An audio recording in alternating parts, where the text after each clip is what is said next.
Hey there, welcome back to another video. This time around, it is my review of the 1995 coming of age black comedy film, Welcome to the Dollhouse. Now, this is one of those films that I remember seeing the trailer for. I also remember reading a lot of reviews of this where the critics were really into this one. And I mean, Roger Ebert thought it was one of his top 5 films in 1995, and it seems to get pretty much nothing but an extremely positive critical reputation. So, yeah, I was looking forward to this one, and I didn't really care for this movie.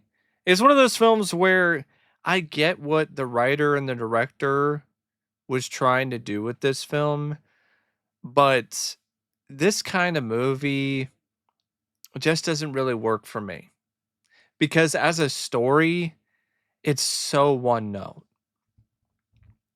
Now, before I get around to sharing more of my thoughts on this film, I would like to give a special shout out to Andrew for requesting this review.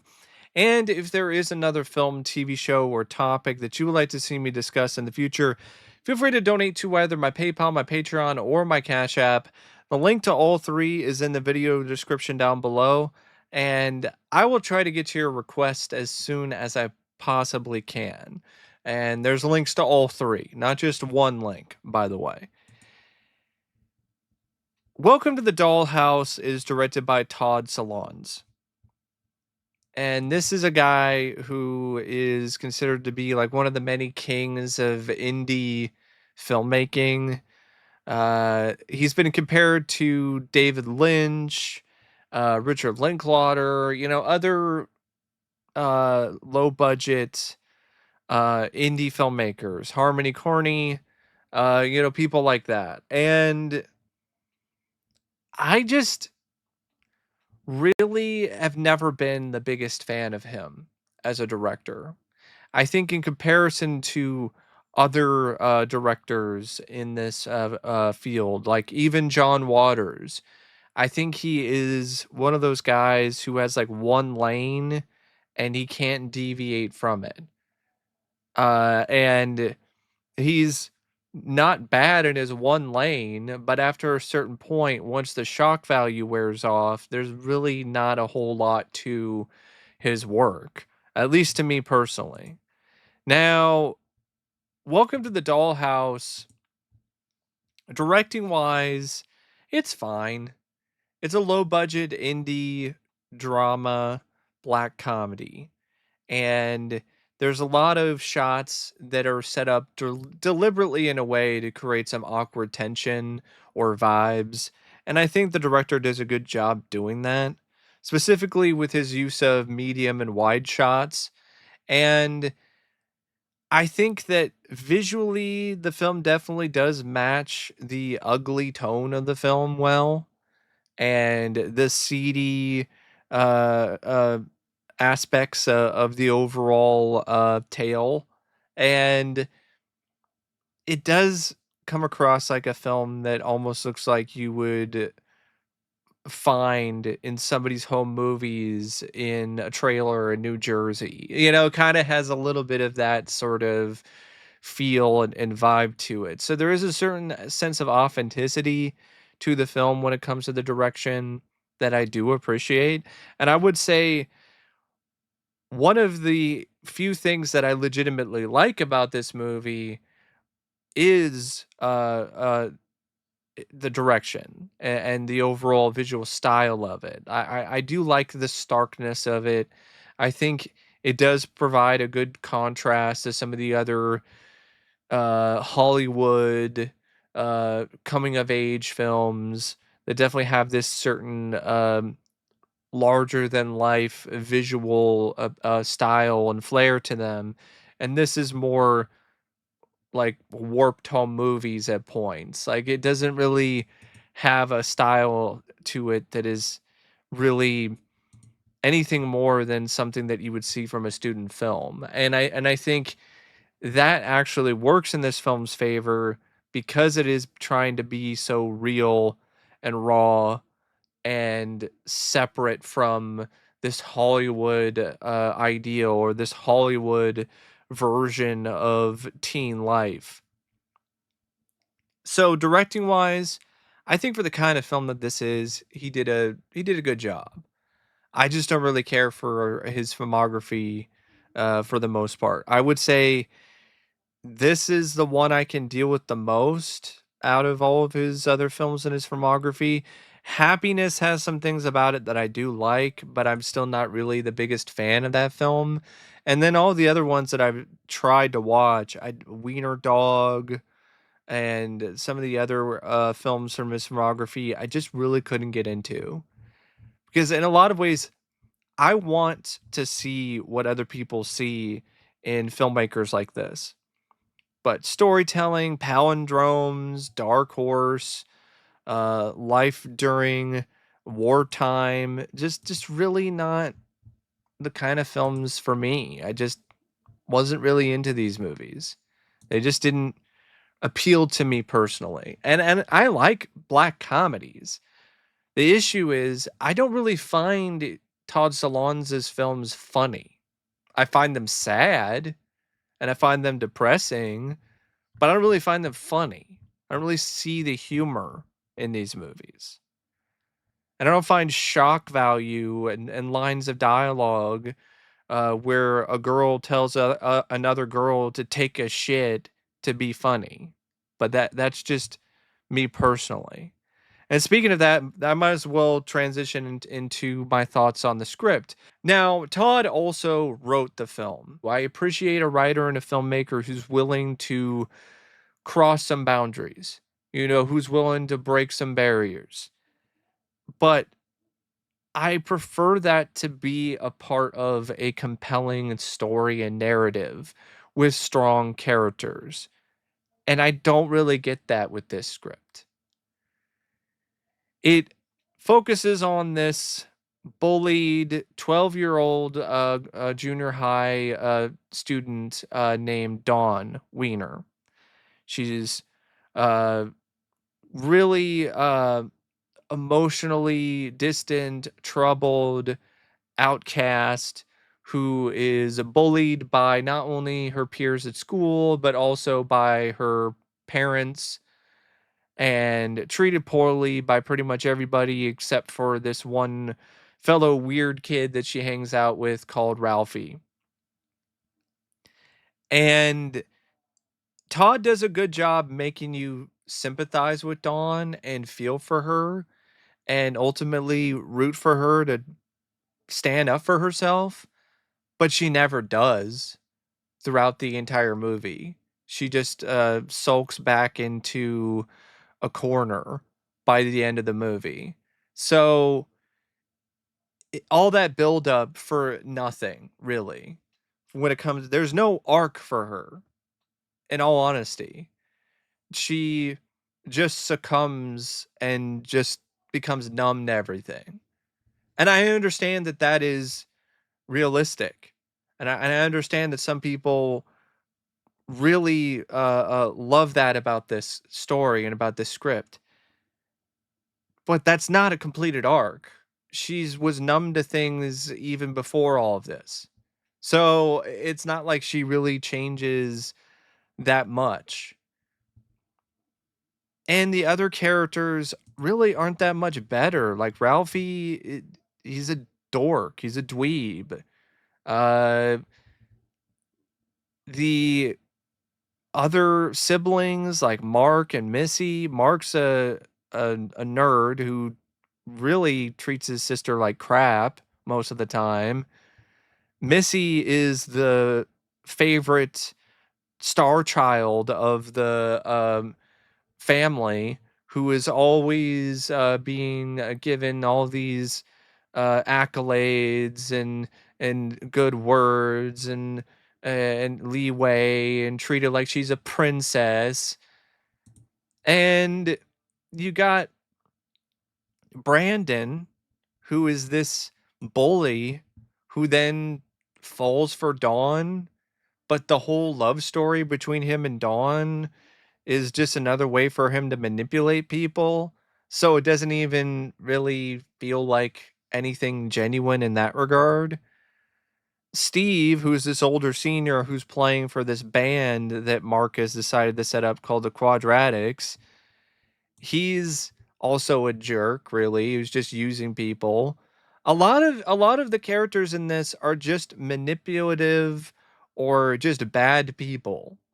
And I get it. Sometimes that's how it is. That's how life is. That's how people's families are. It's dysfunctional as hell, but it gets old after a certain point. It really does. It's like, okay, you're willing to show a family that's like this, a family that's so messed up that the siblings, once their sister is being punished and is not allowed to have a piece of cake because she doesn't want to tear down her clubhouse, these siblings are asking mom to share her piece of cake and eat it right in front of her. Like, that's the kind of family dynamics that you get in Welcome to the Dollhouse.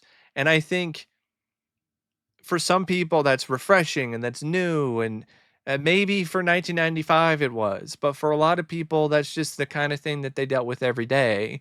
Not for me, but for other people, yeah, that was the case. But I just like balance. See, that's my thing. I prefer more balanced stories that show both sides. Okay, there's a bunch of dysfunctional family dynamics going on, but there's also something that provides some kind of contrast. But there's never any contrast here. Even in the scenes at school, it's the same thing. And it gets to the point too where not only does it get a little tedious and honestly kind of boring despite its attempts to shock you, you get to the point as well where it stops feeling real. Like when Brandon is talking about, hey, at 3 o'clock, I'm gonna rape you. Like or the whole thing with this one girl who has a crush on Brandon and then is picking on Dawn, and then, like I said earlier, the whole thing where she tells her to go take a shit in the bathroom, and she's like, "Oh, I want to watch you shit. I want to make sure that you shit," and I'm like, What?" So and like the extremes of the bullies, like the whole thing at the assembly, and just there's just so many things about this that after a certain point come across manufactured realism instead of like actual realism. And a lot of it is very much stemming from shock value, trying to shock the audience. Like the whole twist with Missy, and when Dawn decides to not give her the note, that her mom's not going to be able to pick her up from ballet. She needs to call somebody else for a ride, and she goes missing. And then she is now a missing child, and there's a search for her. And Dawn tries to go and find her in New York, but then her sister is already found by that point, and the press is already interviewing the family, and nobody really cares that she was gone, that she ran away from home and she was in New York trying to find her sister. And I get it, there's a dream sequence that shows this over exaggerated happy ending for her, and then it's just a dream and it never happened, and it's just further hammering home the reality of this story and of this character's life. But you already got that before with all just how hopeless things are for her, how uh pathetic things are, how much her parents hate her and don't even really care a single iota about her, how her siblings don't like her, how maybe this weird kid doesn't mind her, but it's only because this kid can't find any other friends either. They're just two outcasts that the only people they can find to hang out with is each other. And then the whole thing with Brendan and him manipulating her, and then dumping her as soon as he decides he doesn't need her anymore, and runs off and runs away from home. And you're thinking at some point this girl is going to snap, or she's going to stand up for herself. I thought it was going to go into even more shocking territory and she was just going to snap and do something really bad.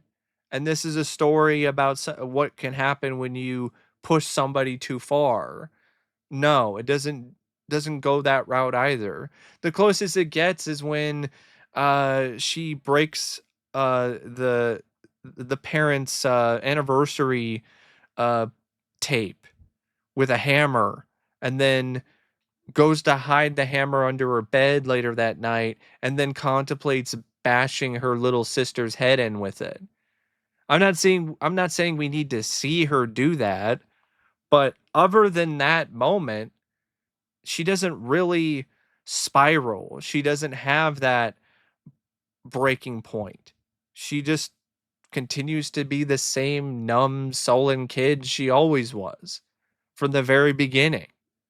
So I just don't really find it to be that interesting of a film, because a lot of it is just very one note. It's junior high sucks. Yeah, I get it. Junior high sucked. I don't need an entire film to remind me of that fact.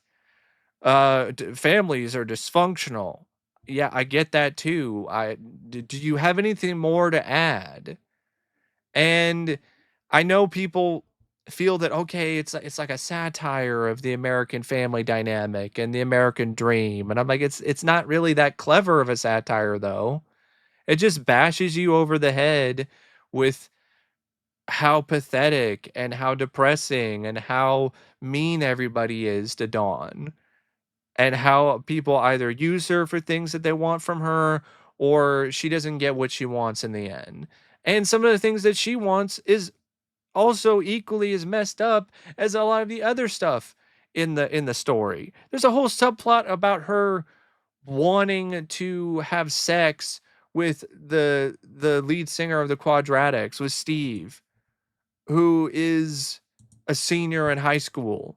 This is a 12-year-old crushing on a guy who is about to turn like 18 or 19, like an underage girl crushing and having fantasies about having sex with an older man. Like, it's skeevy. It really is. It's skeevy. It may be realistic. This may be something that actually happens in real life, but it's still very skeevy. And I think some people like that skeeviness. They think it adds some extra flavor to the script or to Todd's filmography. It just is unsettling to me, and not in a way where I feel like it's adding that much to the film, other than, hey, I wanna be a little I wanna be subversive. I wanna um, shock you. And yeah, it's subversive and it's surprising that he would be willing to go there. And I do appreciate that it doesn't go as far as some filmmakers might take it, because it doesn't really go anywhere. But just the implication of it is just creepy. I have to be honest, and it's incredibly hard to watch, and it's cringe. It's pure cringe, and it's difficult to sit through. And this, just like a lot of other Todd's films and Todd's scripts, at the end of the day, it's really just another sad, fucked up story. So many of his stories, so many of his films are exactly the same. They're sad, they're tragic, and they're fucked up. I'm like, okay, all right, cool. And is there any other thing that you can provide to me? Is there anything else that you can give me other than life sucks?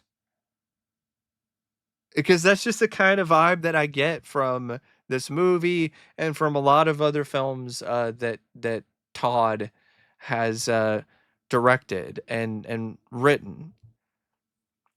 And another thing that just doesn't work for me about this is it's not funny. I like dark comedies. It's one of my favorite subgenres of comedy. And I do appreciate when a dark comedy is willing to be edgy. It's willing to cross the line. But this is just throwing slurs, having shock value moments, and people are just mean, and that's not funny to me. I don't see the humor in this. I don't see the humor in Dawn getting bullied uh, incessantly throughout the movie. Like it's not one of those things where oh, that's so funny that her sister shoved her into the pool, and they're rewatching that video over and over again in front of her. Like that's not funny to me.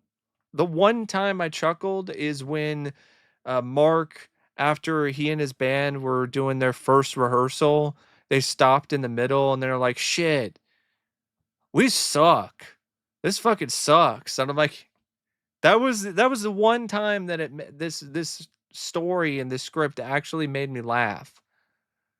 Otherwise, I didn't laugh. I didn't smirk. There wasn't a single chuckle. There wasn't a single bit of comedy that I got from the rest of this script and the rest of this story. So it's not effective as a comedy either.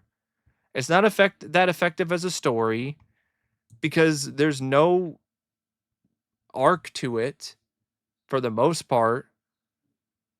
Dawn doesn't really gain extra confidence. She doesn't change that much as a character. The whole stuff with the other characters, there's not really much of an arc or anything involving them either. It's not like Brandon takes responsibility for his actions and learns any lessons.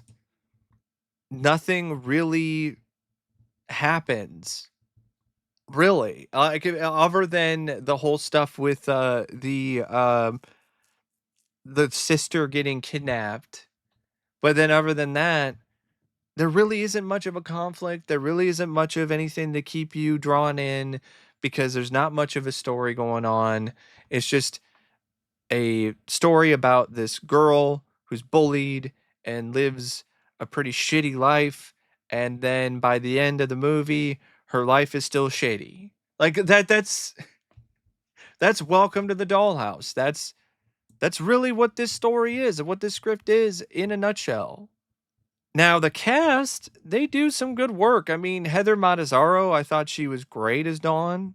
Did a really good job playing this very depressed, very withdrawn young girl who is just struggling to make it in life.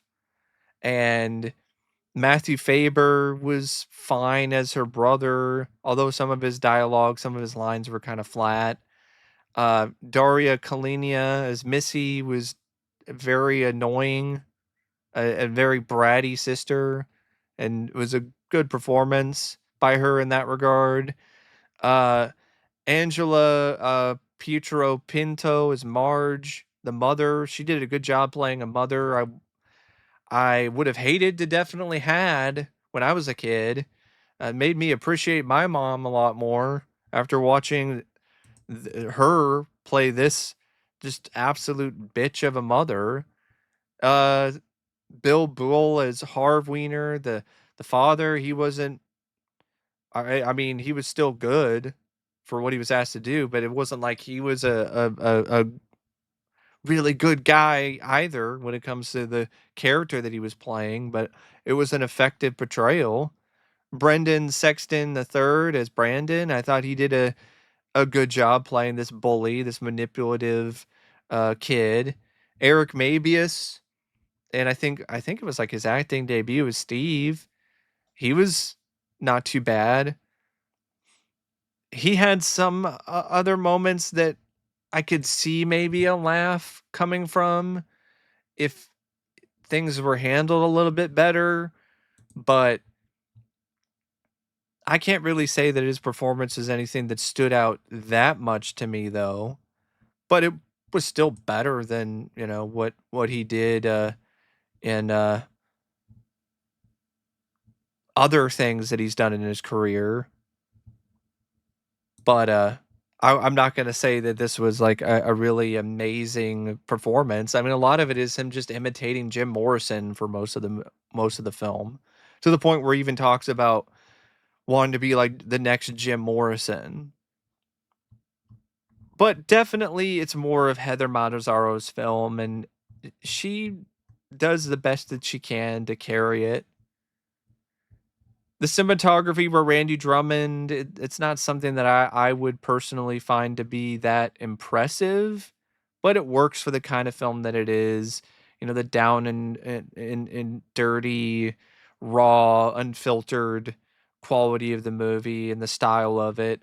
The editing is the same thing that fits with it, really adds to the awkwardness of the movie, and just the uncomfortable aspects of the overall film, and also adds to the realism and some of the more raw emotions that are featured in it. The music by Jill Wissoff. I can't really say a whole lot about the music. The most memorable bit of music was this guitar riff, but it was actually taken from another song. So it's not even anything that this composer came up with themselves. So the score itself is just there. And thankfully, it's like an hour and 20 something minutes. So it's only 87 minutes long. So it's not like it's a film that feels like it's too padded out or too lengthy. But I have to admit, it is a film that I do feel is a little dull, kind of boring, because I don't care. I didn't care about these characters. I don't care about the story, what little of it there is. And the message of it is just life sucks, especially junior high. That's really what the message of Welcome to the Dollhouse is. And yeah, the whole idea that not everybody gets a happy ending. Yeah, no shit. That's not a novel concept. But that's just my thoughts on Welcome to the Dollhouse, a film that just really wasn't for me. I'm not going to say it's a bad film because I don't really feel that way. It's just a film that I didn't personally care for, like most of Todd Solondz's films. But anyway, thanks for watching, and as always, I'll see you later. See ya.